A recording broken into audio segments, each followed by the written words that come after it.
अस्सलाम वालेकुम, नमस्कार, सत श्री अकाल एंड गुड इवनिंग। मैं हूं आरज़ू काज़मी और आप हमेशा की तरह से देख रहे हैं पॉइंट ऑफ व्यू। हमारे साथ जी कमर आगा साहब हैं जो कि डिफेंस एक्सपर्ट हैं भारत से। बहुत शुक्रिया सर कि आ जा पाए, थैंक यू सो मच। जी अस्सलाम वालेकुम। जी अस्सलाम वालेकुम सर। और सर के यूट्यूब चैनल पे भी हम उनको सुना करते हैं, तो आप लोग जो हमें देख रहे सुन रहे हैं, सर के यूट्यूब चैनल का लिंक इस वीडियो के साथ जो है आपको मिल जाएगा, तो सब्सक्राइब भी कीजिए और यकीनन सर की वीडियोस भी देखें ताकि हमारी तरह आप भी कुछ अपनी मालूमात में इजाफा कर सकें, कुछ आपको भी नॉलेज हो। तो सर आज रशिया और अमेरिका की बात करते हैं। डोनाल्ड ट्रंप जो है बहुत गुस्से में नजर आ रहे हैं। क्या वजह है सर के रशिया के साथ अगर कोई भी बिजनेस करता है, कोई भी बात करता है, तो उसके ऊपर डोनाल्ड ट्रंप जो है वो बहुत अजीब सी किस्म का कुछ रिएक्ट कर रहे हैं? आरजू कई चीजें हैं। पहली बात तो ये कि दुनिया में बहुत तेजी से बदलाव आ रहा है और अमेरिका में कोई बदलाव आने जो बदलाव आ रहा है उसको अमेरिका मानने पे तैयार नहीं है। बैलेंस ऑफ पावर जो है वो बहुत तेजी से ईस्टवर्ड शिफ्ट हो रहा है, ईस्टर्न ब्लॉक की तरफ आ रहा है। और मैं ये नहीं कह रहा हूँ कि अमेरिका में गुर्बत हो गई या अमेरिका अभी भी सबसे मजबूत देश है, इकोनॉमिकली, मिलिट्रली एंड डिप्लोमेटिकली भी। लेकिन ये है कि दूसरे देश भी बहुत ऊपर आ गए हैं, जिनकी इकोनॉमी कई ट्रिलियन की हो गई है। टेक्नोलॉजी भी अमेरिका की, जैसे टेक्नोलॉजी पे इनकी मोनोपोली थी पहले, अब वो नहीं रही। Russia, China, India, Brazil, south Africa, ये सब बहुत आगे निकल गए हैं टेक्नोलॉजिकली ऑल्सो। और फिर उसके अलावा ये है कि ये एक जो ब्रिक्स बन रहा है उससे उनको बहुत ज़्यादा ख़तरा लगता है। तो ये चाहते, ये इनकी कोशिश ये है कि किसी भी सूरत से ये जो ग्लोबल साउथ यानी डेवलपिंग नेशन जो हैं, ये इनकी ऑर्गेनाइजेशन या ये एक जगह जुड़ने ना पाए। और इसे कि ये डिप्लोमेटिकली पॉसिबल नहीं है कि इनको रोक सकें, तो सैंक्शंस, रिजीम चेंज, अमेरिका की यही पॉलिसी है। अब ना उसमें टैरिफ भी जुड़ गया, तो इस तरीके से इनको रोकने की कोशिश की जा रही है। रशिया जो है पिछले 8-10 साल में क्वाइटली बहुत तेजी से उसने तरक्की की है। चाइना की तो हम सभी जानते हैं, लेकिन रशिया ने भी जिस तरीके से हाइपरसोनिक मिसाइल, फिर उसके अलावा S-400, S-500 missile defence systems, फिर उसके अलावा बहुत सी डिफेंस सेक्टर में, यही नहीं बल्कि हेल्थ केयर सिस्टम में उनकी जो स्पुतनिक वैक्सीन बनी उसकी बहुत तारीफ हुई। ऑटोमोबाइल सेक्टर में वो बहुत तेज़ी से आगे बढ़ रहे हैं। फिर सिविल एविएशन में उन्हीं ने कहा कि वो प्लेन्स बनाएंगे अपने लिए। टेक्नोलॉजी तो है ही उनके पास, सुकोई के प्लेन्स होते हैं, डिफेंस सेक्टर में है, उसको ट्रांसफ़र करना चाहते हैं सिविलियन यूज़ के लिए। तो उससे अमेरिका के जो बोइंग है या एयरबस, उसको ख़तरा लग रहा है। और फिर दूसरी एक चीज़ और भी है, रशियन प्रोडक्ट जो होते हैं बहुत मजबूत होते हैं, सस्ते होते हैं, लाइफ बहुत होती है, इनके स्पेयर पार्ट भी आसानी से मिल जाते हैं। अगर आप डिफेंस इक्विपमेंट ले रहे हैं तो बहुत ज़्यादा शर्तें भी नहीं होती। अमेरिका के साथ तो बहुत शर्तें होती हैं और बहुत महंगे होते हैं इनके प्रोडक्ट। क्वालिटी वाइज ये वैसे ही होते हैं, बल्कि अच्छे भी हैं बहुत से इनके। कौन अच्छा है कौन ख़राब है, खैर ये तो बहुत मुश्किल होता है कहना, चाहे अमेरिकन हो या हो, लेकिन ये कि ये बहुत कम्पिटिटिव, बड़े अच्छे प्लेन। तो यूरोप और अमेरिका को ये पसंद नहीं। फिर दूसरी तरफ चाइना का टेक्नोलॉजिकल डेवलपमेंट बहुत स्पीड के साथ हो रहा है, तो अमेरिका को लगता है ईरान एक नया पावर के शक्ल में इमर्ज हो रहा है। तो अमेरिकन को ये लगता है कि ये अगर ब्लॉक बड़ा होता है और सऊदी भी इसको ज्वाइन करना चाहते हैं, जो है ये पैसे वाला मुल्क है, तेल है, गैस है, मिनरल्स हैं उनके पास, एक बहुत सी चीज़ें हैं। अब वो इंडिपेंडेंट फॉरेन पॉलिसी की बात करने लगे, ब्रिक्स को ज्वाइन करने की बात करने लगे, तो ये उनको, ये अमेरिकन को ये बहुत सख्त खतरा लगता है। ईरान ने जो नई अपने डिफेंस सिस्टम्स डेवलप किए वो बहुत मशहूर हुए, बहुत अच्छे हैं, बहुत सस्ते हैं। उन्होंने बिल्कुल वॉरफेयर का एक नया सिस्टम डेवलप कर दिया, एक नया थ्रस्ट दिया है। कि कोई ज़रूरत ही नहीं है आपको बड़े बड़े प्लेन और महंगे महंगे प्लेन खरीदने के, ड्रोन से मिसाइल से आप लड़िए अगर आपका बॉर्डर नहीं है। तो इस तरीके से फिर वो रशिया को चाहते हैं कि चाइना से अलग हो जाए। रशिया जैसे पहले था उनको ये भी मंजूर नहीं, तो वो ये Russia, China, Iran, Brazil, south Africa और इंडिया भी अगर ज्वाइन कर लेता है तो ये बहुत पावरफुल एक्सेस बन जाती है। उसको चलते हुए बेसिक डिफरेंसेस इनका ये है। यूरोप और अमेरिका को लगता है कि अगर जिस तरीके से ब्रिक्स इवॉल्व हो रहा है और बढ़ रहा है, करेंसी भी अपनी बनाने की बात कर रहे हैं, बैंक भी बना रहे हैं, और मेंबर्स तो ज़्यादा नहीं है लेकिन 30-40 मेंबर ने तो ऑलरेडी लोकल करेंसीज में ट्रेड करने की बात करनी शुरू कर दी, कर भी रहे हैं बहुत से देश अफ्रीका, एशिया के। और सऊदी अरेबिया ने भी एक बड़ा कॉन्ट्रैक्ट चाइना के साथ साइन किया है, $4-5 बिलियन का तेल का लोकल करेंसी में, युआन और रियाल में। फिर यूएई का इंडिया के साथ रुपी ट्रेड की बात चल रही है, रशिया का इंडिया के साथ लोकल करेंसी में ट्रेड है। तो इस तरह से फिर डॉलर, पेट्रो डॉलर नहीं रह जाएगा, जो डॉलर की इंटरनेशनल मॉनेटरी सिस्टम में एक हैसियत है सबसे पावरफुल करेंसी, वो नहीं रह पाएगी। अगर पेट्रोल लोकल करेंसीज में ट्रेड होने लगे तो फिर सऊदी करेंसी बहुत स्ट्रांग हो जाएगी, यूएई की। ये एक फीलिंग अरबों में भी आ रही है। ये सारी चीज़ें हैं, तो उसके लिए इनको लगता है कि अगर रशिया जो और चाइना ये वेस्ट एशिया की तरफ भी बढ़ रहे हैं, अपने रिश्ते अच्छे बना रहे हैं, जिसको कि अमेरिका समझता है कि ये उनका स्पेशल इकोनॉमिक जोन है, ये पर्शियन गल्फ का रीजन जो है, तो ये सारी चीज़ें उनको मंजूर नहीं हैं। और वो एक ही तरीका है कि रशिया को एक लंबी लड़ाई में इंगेज करा दो। उनके जो बेसिक ऑब्जेक्टिव है कि रशिया में भी रिजीम चेंज होनी चाहिए। फिर ये भी कहते हैं कि रशिया बहुत बड़ा है, इसको अगर रिजीम चेंज होगी और लोगों का इंटरनल रिवोल्ट हो जाएगा, जैसा वो ईरान में करना चाह रहे हैं, उसी तरह का प्लान ये है कि वॉर में एक लंबी फंसा दो यूक्रेन से। यूक्रेन फिर उसके बाद रशिया, यूं तो सोचा था 3-4 महीने में रशिया टूट जाएगा, पुतिन हट जाएंगे, वहाँ रिवोल्ट हो जाएगा पब्लिक का, लेकिन ऐसा कुछ नहीं हुआ। दूसरी तरफ ये भी है कि रशिया के पास $75 ट्रिलियन के वर्थ के नेचुरल रिसोर्सेज हैं। दुनिया में किसी के पास इतना नहीं, इतना बड़ा मुल्क है। बड़ी बड़ी कंपनीज जो हैं यूरोप अमेरिका की, वो देखती हैं कि उसके ऊपर अगर उनका इन्वेस्टमेंट वहाँ पे हो तो वो बहुत पैसा कमा सकते हैं। तो बहुत से फैक्टर्स हैं, रिजीम चेंज उनकी पॉलिसी है रशिया को लेके। अब ये देखना है कि रशिया, जब ये ईरान में रिजीम नहीं बदल पा रहे हैं, तो मुझे नहीं लगता कि 10 साल भी वॉर चलेगी तो नहीं बदल पाएंगे। मगर ये ज़रूर है, वॉर हो जाने से जो नेचुरल डेवलपमेंट का जो पेस होता है वो कम हो जाता है।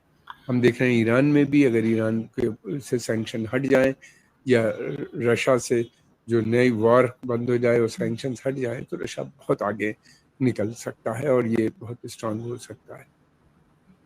बिल्कुल ऐसा ही है सर, लेकिन जैसे आपने कहा कि तो ईरान में कुछ नहीं कर पाए, जबकि ईरान तो काफ़ी कमज़ोर कंट्री एक तरह से मानी जाती है, तो फिर ये रशिया में क्या कर लेंगे। लेकिन जो लोग रशिया के साथ बिजनेस करना चाह रहे हैं, चाहे वो भारत हो या दूसरी कई कंट्रीज हैं, उनके ऊपर ये प्रेशर डाल रहे हैं, कभी टैरिफ का, कभी कोई बात करके। आपको लग रहा है कि अमेरिका जो है वो एक बार फिर यू टर्न लेगा और इनको इन तमाम चीज़ों से हटना पड़ेगा, या आपको लग रहा है कि नहीं, ये प्रेशर डाल लेंगे दूसरी कंट्रीज पे? देखिए, इंडिया में बहुत मुश्किल है, या चाइना के ऊपर इन्होंने कोशिश की पहले, वहाँ भी नहीं चला इनका।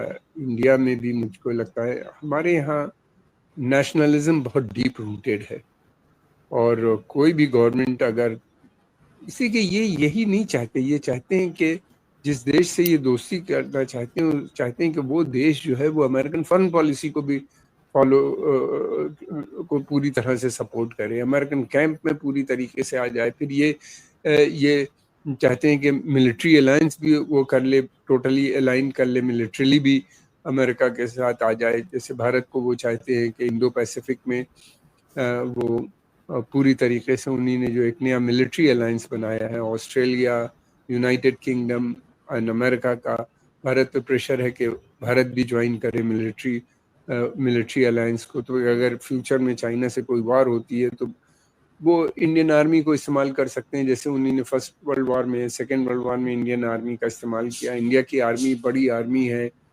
मॉडर्न वेपन से लैस है, तो वो एक असेट है। ये लोग हमेशा दूसरे की फौज को यूज़ करते रहे हैं पहले भी। मुझे नहीं लगता कि इंडिया में ये पॉसिबल होगा कि देखिए बेसिक पॉलिसी जो है इंडिया की, जो नेहरू जी के वक्त से चली आ रही है, उसको बदलना बहुत मुश्किल है। उसमें 2-3 चीज़ें बहुत इंपॉर्टेंट है: self reliance, indigenous development of technology and global production hub Bharat को बनाना, जो अब जुड़ गया है, यानी मैन्युफैक्चरिंग। फिर उसके अलावा यह है कि ऑटोनॉमी इन फॉरेन पॉलिसी, यानी खुद मुख्तारी होनी चाहिए फॉरेन पॉलिसी में और डोमेस्टिक किसी दूसरे, एंड ये ताकि इंडिया जो है वो अपने नेशनल इंटरेस्ट में काम करे, न कि किसी दूसरे नेशनल इंटरेस्ट में। तो ये क्लैश जो है ये मुश्किल है कि कोई भी इलेक्टेड गवर्नमेंट इन चीज़ों के ऊपर कंप्रोमाइज़ का अगर करेगी तो उसके लिए मुसीबत भी आ सकती है। तो इसीलिए भारत बहुत कोशिश कर रहा था अमेरिका से अच्छे रिश्ते बनाने के बारे में। बहुत से एग्रीमेंट इस पिछले दिनों में हुए, लेकिन उसकी एक लिमिट है। जब इंडिया ने कहा कि मिलिट्री अलायंस ज्वाइन करो इंडो पैसिफिक में, तो भारत ने मना कर दिया। तभी से प्रेशर आना शुरू हुआ। अब वो ये कह रहे हैं कि आप अमेरिका रशिया से तेल मत खरीदो, और अमेरिका से तेल खरीदो, गैस खरीदो। रशिया से वेपन सिस्टम्स में हमारे 60% तो वेपन रशियन ओरिएंटेड है, रशिया के हैं, सोर्स हैं। हमारी बहुत से प्रोडक्शन, बहुत सी चीज़ें ऐसी हैं जो हम जॉइंटली प्रोड्यूस करते हैं इंडिया में, को प्रोडक्शन है, तो और जॉइंट प्रोडक्शन है। तो वो बहुत मुश्किल है भारत को कि उनसे छोड़ के, वो कहते हैं रशिया से मत खरीदो, हमसे खरीदो। ये कैसे हो सकता है? और खुद अमेरिका ट्रेड कर रहा है रशिया के साथ, अभी भी उनका ट्रेड चल रहा है। वो कुछ न्यूक्लियर यूरेनियम भी ले रहे हैं उनके यहाँ से, और उनके यहाँ से कुछ फर्टिलाइजर वगैरह, कई चीज़ें हैं, 4-5 चीज़ें हैं जो अभी भी ले रहे हैं, जो उनकी नीड है, जो उनकी ज़रूरत है, चली आ रही। जब ट्रम्प से पूछा गया तो प्रेसिडेंट ट्रम्प ने कहा कि मुझे नहीं पता। तो यूरोपियन यूनियन का भी यही है कि इंडिया ना खरीदे। वो खुद अभी भी उनका ट्रेड है कई बिलियन डॉलर का है। मेरे पास इस वक्त डेटा नहीं है, मैं भूल गया कलेक्ट करना। तो ये लोगों के यहाँ डुअलिटी बहुत है। एक तरफ तो प्रेशर है कि हम ना करें, लेकिन वो खुद अभी भी बहुत सी चीज़ें लेते हैं। फिर उसके अलावा ये है कि यूएई, सऊदी अरेबिया, ये सब और बहुत सी कंट्रीज जो हैं रशिया से तेल लेती हैं, क्रूड ऑयल लेती हैं, रिफाइन करती हैं, यूरोप को बेचती हैं। तो इनके पास एलएनजी ले रहे हैं वहाँ से, रशिया की एलएनजी वाया थर्ड कंट्री उनके यहाँ ले रहे हैं, जो महंगी पड़ रही है। ये बहुत मुश्किल है कि भारत या चाइना या फिर ब्राज़ील या साउथ अफ्रीका और भी बहुत से देश हैं, इनकी बातें बहुत दिनों तक सुनेगा। इवन सऊदी अरेबिया भी इस वक्त, जो क्राउन प्रिंस मोहम्मद बिन सलमान है, उनकी भी कोशिश यही है कि इंडिपेंडेंट फॉरेन पॉलिसी होनी चाहिए। उनको लगता है कि दुनिया बदल रही है, और वो जिस तरीके से अपनी इकनॉमी को भी, जो पूरी तरीके से तेल पे डिपेंडेंट है, उसको वो बदल रहे हैं, टूरिज्म को बढ़ा रहे हैं, मैन्युफैक्चरिंग भी लाने की बात कर रहे हैं, नए शहर बना रहे हैं। उसके लिए सोशल रिफॉर्म्स भी उन्होंने इंट्रोड्यूस किए। उनको लगा कि अगर ऐसा नहीं होगा तो फिर 50% औरतें अगर काम नहीं करेंगी तो नहीं होगा। तो हिजाब उन्होंने ऑप्शनल कर दिया, म्यूज़िक अलाउ कर दिया, बहुत सी चीज़ें, बहुत मेजर चेंजेस लिए आए हैं अपने यहाँ। एजुकेशन में उनके यहाँ काफ़ी रिफॉर्म हुआ है, तो वो भी अपने को तैयार कर रहे हैं। फिलहाल तो वो अमेरिकन प्रेशर में है, इसलिए कि सऊदी अरेबिया हर चीज़ में डिपेंडेंट है अमेरिका के ऊपर। वो एकदम से तो नहीं बदल सकते, लेकिन ये कि उनको, जैसे मैं समझता हूँ कि एक बार अगर उनका जो मसला है सक्सेशन का, वो हल हो जाता है, जैसे कि उनके यहाँ सक्सेशन के लिए ज़रूरी है अमेरिकन अप्रूवल। किंग जो है सलमान बहुत बुजुर्ग हो चुके हैं, बीमार रहते हैं, तो वो चाहते हैं कि उनकी डेथ के बाद सलमान को बनना है किंग, और सलमान को किंग बनने के लिए अमेरिकन सपोर्ट की भी ज़रूरत है। इसलिए कि अगर अमेरिकन उनको लेजिटिमेसी नहीं देगा तो सैंक्शन लगा देगा। इसीलिए वो पूरी तरीके से फिलहाल अमेरिका को सपोर्ट कर रहे हैं। लेकिन एक बार वो किंग बन गए तो मैं समझता हूँ कि मेजर चेंजेस आएंगे। और वो भी नहीं सुन रहे हैं इजराइल को लेके कि अमेरिका उनके पर दबाव लगातार डाल रहा है कि वो अब्राहम अकॉर्ड को साइन करें, वो उससे भी बच रहे हैं। तो बहुत मेजर चेंजेस पूरी दुनिया में आ रहे हैं और अमेरिका चाहता है कि उनको किसी भी सूरत से बंद करे। अब देखिए ये है कि ब्राज़ील 15% तेल उनके यहाँ से खरीद रहा है, चाइना का आधा तेल वहाँ से जाता है, और फिर उसके बाद ये है कि भारत 35%, ये अमेरिकन फिगर में बता रहा हूँ, तेल रशिया से ले रहा है। प्राइवेट कंपनीज बहुत सी यहाँ पे, रिलायंस और कई एक और हैं जो रशियन ऑयल लेते हैं यहाँ पे, फिर रिफाइन करके वो लोग बेच रहे हैं। तो ये कैसे रोक सकते हैं उनको? हमारी इकोनॉमिक पॉलिसी परमिट नहीं करती कि आप रोकें उनको। हमने सैंक्शन नहीं लगाया है रशिया के ऊपर, सैंक्शन अमेरिकन सैंक्शंस है। और हिंदुस्तान जो है या चाइना जो है या ब्राज़ील, साउथ, ये हम लोग सभी देश जो हैं दुनिया के ज़्यादातर, वो सेकेंडरी सैंक्शंस नहीं एक्सेप्ट करते। यानी अमेरिकन और यूनिलैटरल सैंक्शंस जो होते हैं उनको हम लोग नहीं मानते, हम यूएन सैंक्शंस को पूरी तरीके से मानते हैं। तो रशिया के ऊपर यूएन सैंक्शंस तो है नहीं, ना ईरान के ऊपर है। जो ईरान पे कुछ चीज़ों पे हैं वो लिफ्ट कर लिए गए थे जब उन्हीं ने ईरान ने वो साइन किया था, पीस डील साइन की थी, P5+1 से न्यूक्लियर डील हुई थी 2015 में आई थिंक, जिसमें उनके ऊपर से सैंक्शन हटे थे, अमेरिका ने हटाया था, और उन्हीं ने इनरिचमेंट प्रोग्राम अपना काफ़ी डाइल्यूट कर लिया था। तो हम लोग ईरान से भी तेल हम खरीदते थे, अभी भी कुछ कंपनीज प्राइवेट खरीदती हैं जिनके ऊपर इन सैंक्शंस लगाए हैं नए। तो बहुत इनकी वो है। अब ये कह रहे हैं कि हमारी जो बेसिक पॉलिसी है रशिया को इंटरनेशनल कम्युनिटी में आइसोलेट करने की। आप कैसे आइसोलेट कर सकते हो? पूरा ग्लोबल साउथ रशिया के साथ।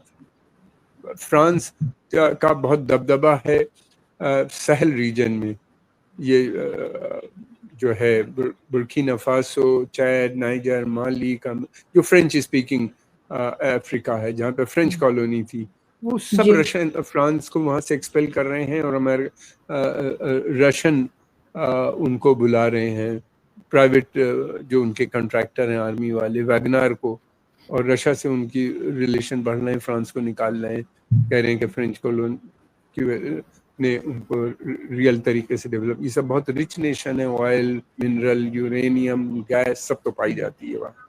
तो आप ऐसे देशों को आइसोलेट करना बड़ा मुश्किल काम है। फिर उसके बाद ये रहता है कि आपने टैरिफ वॉर शुरू की है रशिया और सारे देशों के खिलाफ जो उनसे तेल लेगा, तो ये नहीं होगा। इसका देखिए फिर उसके बाद ये होता है कि फाइनेंशियल हम बैंकरप्ट कर देंगे रशिया को। उनका $300 बिलियन जो उन्होंने इन्वेस्ट कर रखा था वहाँ के बैंक्स वगैरह में था, कंपनीज में था, आपने उसको सीज कर लिया है यूरोप और अमेरिका में। ये मतलब ये सब इंटरनेशनल लॉ के खिलाफ है जो उन्हीं के बनाए हुए हैं।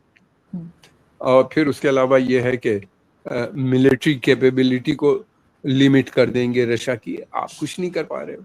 वो आए दिन नए वेपन सिस्टम्स डेवलप कर रहे हैं, वो भी कर रहे हैं, ईरान भी कर रहा है, और तो बहुत मुश्किल होता है ये जो उनके ऑब्जेक्टिव्स हैं अमेरिका के, उनको पूरा करना। और मैं समझता हूँ कि इसमें बहुत नुकसान अमेरिका का बहुत हो ये रहा है कि टैरिफ लगाने से अमेरिकन पॉलिसी क्या है कि हम इलीगल माइग्रेंट को एक्सपेल कर देंगे वहां से, वो 11 मिलियन है, उनको हम मुल्क से बाहर निकाल देंगे तो हमको लोकल लोगों को जॉब मिल जाएगा।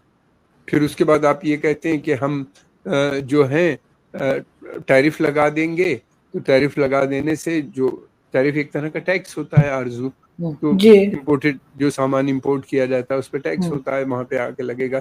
तो जो बाहर से सामान आ रहा है, इंपोर्ट हो रहा है, उसकी कीमत बढ़ जाएगी। जब कीमत बढ़ जाएगी तो अमेरिकन चीज़ें महंगी पड़ती हैं, महंगी बनती हैं, उनके बराबर हो जाएगी। जब उनके कीमत के बराबर हो जाएगा तो लोग अमेरिकन सामान खरीदने लगेंगे, अमेरिका में मैन्युफैक्चरिंग दोबारा से आ जाएगी।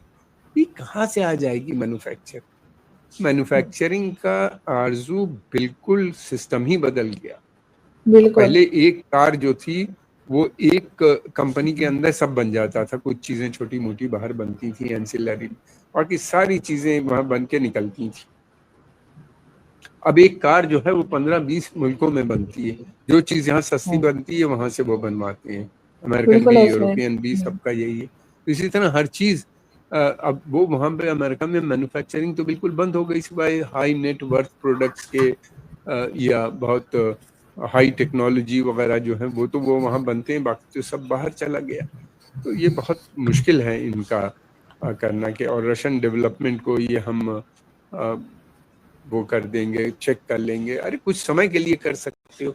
अब अभी मैं देख रहा था, जब से इलीगल माइग्रेंट के खिलाफ ये पीछे पड़े हैं, तब से उनका एग्रीकल्चर सेक्टर में बुरी हालत है, प्रॉब्लम आ रही है। एप्पल पिकिंग के लिए लोग नहीं मिल रहे, ये सस्ता लेबर होता था, यही सब काम करता था एग्रीकल्चर सेक्टर में और वापस चला जाता था कुछ महीने। एक तो बाहर से मैक्सिको वगैरह से आया भी नहीं, और जो वहाँ अंदर है वो काम पे नहीं आ रहा, इसलिए कि काम पे ये जाके रेड करते हैं, फिर अरेस्ट कर लेते हैं, फिर उनको एक्सपेल कर देते हैं। तो पूरा एग्रीकल्चर उनका, उनके ऑर्चर्ड्स, उनके बाग सब बर्बाद हो रहा है वहाँ के ऊपर बहुत सी जगहों पे। और बाहर का लेबर उनके पास, अंग्रेज ये सब काम नहीं करता, गोरा, ये भी बड़ी प्रॉब्लम है।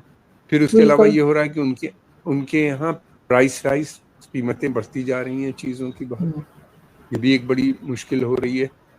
सामान नहीं अवेलेबल है, लोगों का एक्सपोर्ट रुका हुआ है।